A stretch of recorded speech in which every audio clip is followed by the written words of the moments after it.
Hello, my name is Ellie Sutton. And I'm Lillian Clark. Right now we're going to be talking about the biggest problem school leaders convert construction of Latino ELL families, institutional racism in neoliberal schooling, and it's by Felicia Briscoe.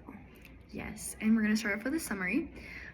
So basically this article was about a few different interviews of different school administrators with differing views on what is the biggest problem for the Latino and Latina ELL families.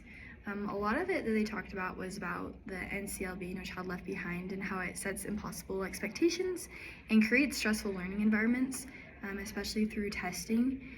Another thing that they talked about was just how some of the biggest concerns were things that occurred in the home or deficits that were occurring in the families.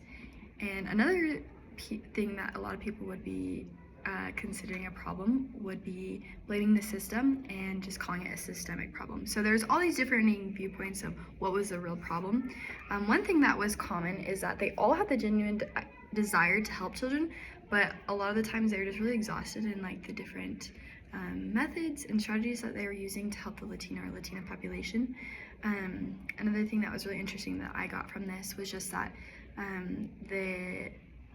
they felt like on a district level they were not connected, but they were trying to reinvent the wheel, and they were not willing to ask for help and being humble and sharing lesson plans and ideas.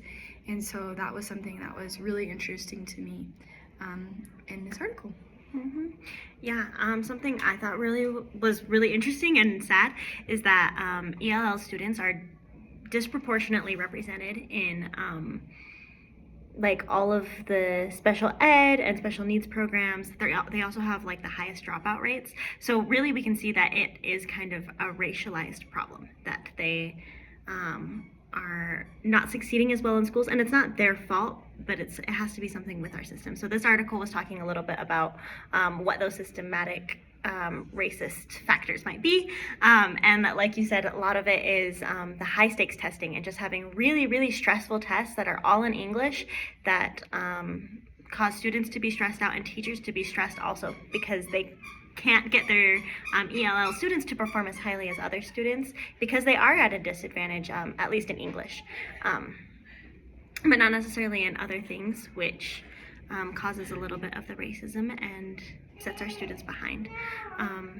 Yeah, so like she was talking about, a lot of the interviewees ended up blaming deficit homes and putting all of the blame and all of the problems on the parents, and saying that because the parents don't value education or because the parents don't help with school, their kids aren't succeeding. And yeah, and so instead of taking that responsibility upon themselves, a lot of these teachers were saying it's the parents' problems and we can't do anything about it, and they're just behind because they have a deficit home.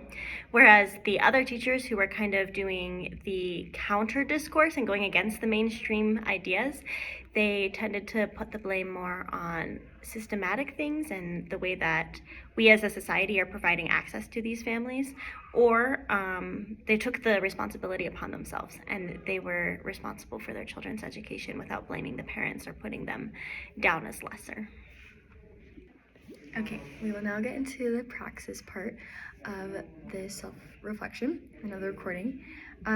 So one thing that I really want to focus on and apply in my classroom is just the opportunity to self-reflect on my biases, and also like where I'm putting the blame on, and just hearing about like the different areas that each person put on the blame that Lily was talking about earlier, and also that the article talked about, of just like the systemic problem, social economical status, or like the families.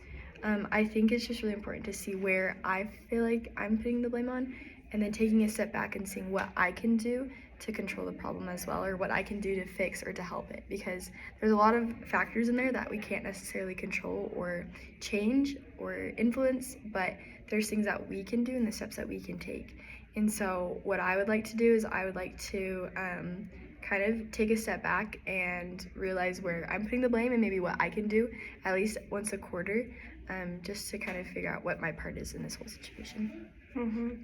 Yeah, I also want to be really careful about not blaming the parents or the families for their students being behind or struggling in school.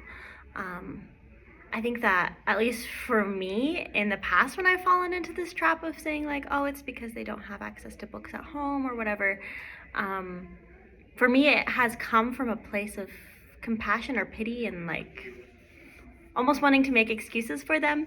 But I think once you add in just the stress, and when you're not the stress of being a teacher and trying to get all of your kids on the same page, and also it's very easy for that to turn into blame. So I just kind of want to avoid it altogether, and I want to have the mindset of whatever culture or background my students come from, respecting that. So if they're poor, and if they, like in the article, one of the examples was like them not having a real kitchen table or a couch to sit on in their living room, I can respect that and say that is their background and that's what their reality looks like, but it's not better or worse than mine. So I just want to remember that all of my students have different situations, but I can respect their situation for what it is and for who they are, without judging or assigning it as lesser at all. And lastly, we're going to talk about the reflection portion. I actually really liked this article, and it was very eye-opening for me. I feel like every single article is. But I definitely agreed with most of the points in this article. One of the things that I thought was interesting was how a big portion of it was blaming testing. And they talked about how, it's hard for a little kid, 6 or 7 years old, to sit for a whole day in front of a computer, or just even just doing tests. Adults don't even want to do that. And I definitely agree with that. But I just believe that there needs to be good balance in testing. So while we can't completely do away with it, we also can't let it overtake our academics. We just need to make sure there's a good balance of it, so that we're getting the job done, but not completely focusing on that, only on testing, but there's still enough time to teach and to learn. Yeah, I agree that that's important. I was surprised by this article. I didn't know that testing really had that big of an effect on students' everyday learning. I knew it affected funding, but I didn't know how much it was changing the learning process for these students. And while I don't necessarily think that No Child Left Behind was intentionally racist, or that the people who came up with the idea of high stakes testing were trying to hurt the children, I think they had good intentions, but in practice it's not playing out the way it was necessarily supposed to, and it's not achieving the improvements and reforms that was intended, and therefore we should probably rethink it a little bit.